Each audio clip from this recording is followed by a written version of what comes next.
किसानों के मुद्दे पर बोले सत्यपाल मलिक, बहुत घमंड में थे पीएम, मेरा उनसे झगड़ा हो गया। मेघालय के राज्यपाल सत्यपाल मलिक कृषि कानूनों को लेकर लगातार मोदी सरकार पर मुखर रहे हैं।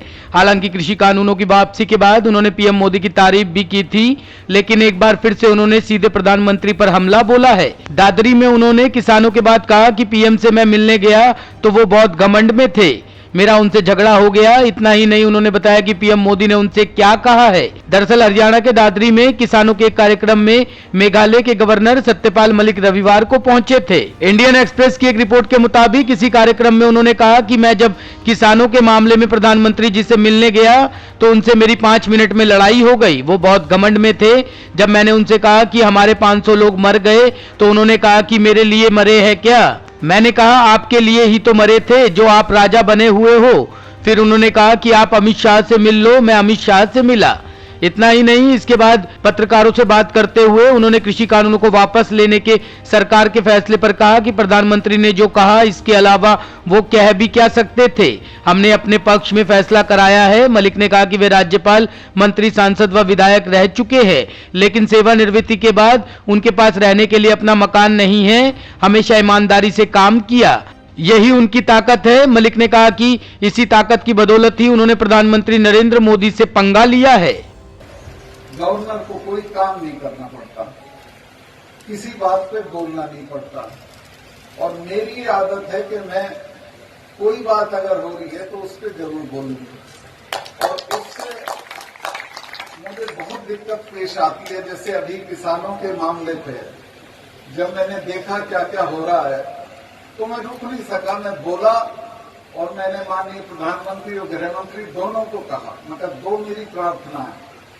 एक तो इनको दिल्ली से खाली हाथ मत भेजना, क्योंकि ये 300 साल तक याद रखते हैं सरदार लोग। दूसरे, इनके ऊपर बल प्रयोग मत करना। जिस दिन टिकैत की गिरफ्तारी का शोर मचा हुआ था तब भी 11 बजे मैंने इंटरवीन करके उसको रुकवाया, मगर यही मत करना। तो उसका मुझे नुकसान भी होता है। बहुत से लोग समझाते हैं चुप रहो तो ये और बन जाओगे, वो और बन जाओगे। मैंने कहा मुझे जो बनना था मैं बन गया, और जो करना था वो मैं कश्मीर में करके आ गया। इसके आगे कोई काम नहीं होता। मिलने गया तो मैंने उनको कहा कि आप गलतफहमी में हैं, ना तो इन सिखों को हराया जा सकता है। इनके गुरु के चारों बच्चे उसकी मौजूदगी में खत्म हो गए थे, लेकिन उसने सरेंडर नहीं किया था। और ना इन जाटों को हराया जा सकता है। और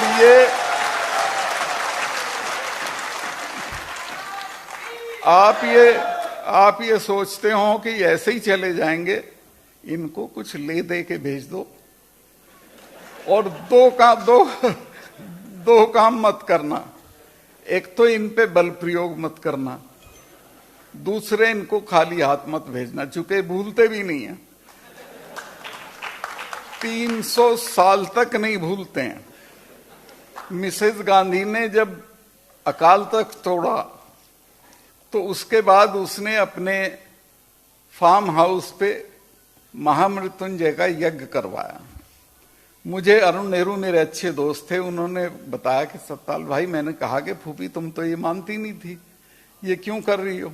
तो उसने कहा तुझे पता नहीं है, ये जो अकाल तख्त तोड़ा है जिनका, ये तो 600 साल भी नहीं भूलते। मैं श्योर हूं कि ये मुझे मारेंगे। मैंने इंदिरा जी को ये इल्हाम था कि मारेंगे, और उन्होंने मारा।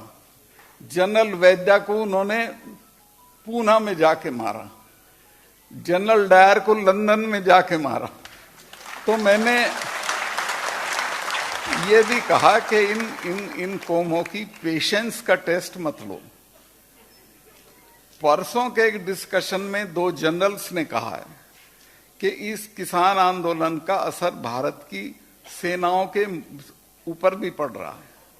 कुछ भी हो सकता है। आज आप ताकत में हो, घमंड में सब कर रहे हो, लेकिन आपको ये पता नहीं इसके क्या क्या नतीजे हो सकते हैं।